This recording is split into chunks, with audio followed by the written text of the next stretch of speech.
Hey guys, this is Staliefty with Closeout. Today I want to talk about the close and the magical formula to make you a better closer. Before I do that, let me actually share a little bit of my environment here. I'm in Stuttgart, in Swabian land, or Neckar Valley as they call it, with two of my childhood friends, Lefty and Halil.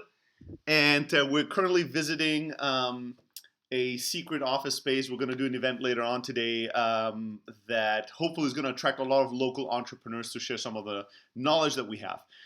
So let's talk about the close. Here's something that's important to know when you're in sales. Talking isn't selling, and selling isn't closing. When you talk, you communicate without purpose or direction, and therefore, it's totally up to luck if that communication will actually lead to anything useful. When you're selling, you're actually communicating with purpose. You're directional in your communication, and hopefully your communication is helping the buyer, your prospect, to move towards a decision, either yes or no, a purchase or not a purchase. Closing is the art of actually triggering that decision in the here and now.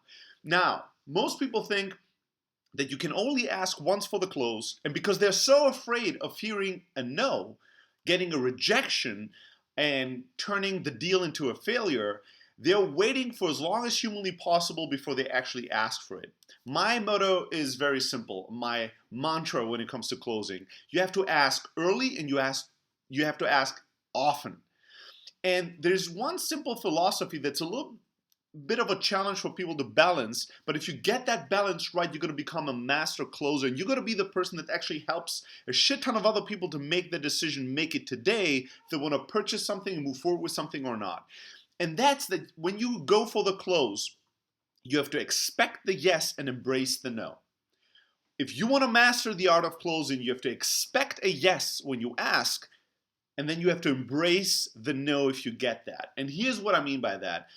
When you ask for the close, when you ask somebody to purchase, your body language, your tonality, your spirit, your mind, your whole being needs to vibrate and suggest and communicate that you expect the buyer and the prospect to say yes, right? Because that's going to influence them in their decision making and in their response. It's not just what you say, but how you say will influence how they feel about the question. And if your body language and your tonality and your energy overall suggest that you expect them to say yes, they're going to consider saying yes because you seem to have a level of clarity that they are lacking.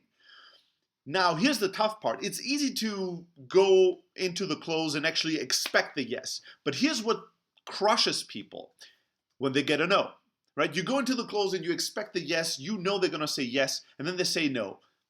Bummer, right? Kind of a mess. Makes most people change their body language, change their energy, feel a little bad about themselves, a little sorry about themselves, a little awkward about the moment, like a little fraud or failure. And that's really the big mistake. When you ask somebody for the close and they say no, you should embrace that. Because at the end of the day, you will hear no more often than you will hear yes. So why not prepare for it? And why not embrace that? How about asking somebody really early on, hey, at the handshake level, you bring them into a meeting room, say, hey, before I start with my presentation, are you guys ready to buy yet? And then they look at you, look around, and they go, no, we haven't even seen the presentation yet. And you go, well, you guys seem like pretty smart people. You seem like you're really fast. I thought maybe you've made up your mind already, but no problem. I'll get back to that question again at the end of my presentation, right? Here's what I did. I asked the close for the close early, maybe a little tongue-in-cheek, maybe a little with a smile in my face. I haven't even presented what we do, and I asked them if they want to buy.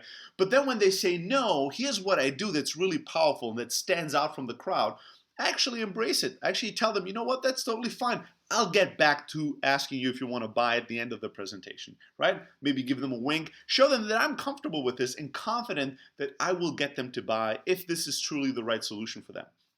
When you go for the close, you have to expect the yes. When you ask them, hey, do you want to buy? Are you guys ready to buy at this point? Hey, my most successful customers at this very moment of the presentation had made up their mind that they want to buy.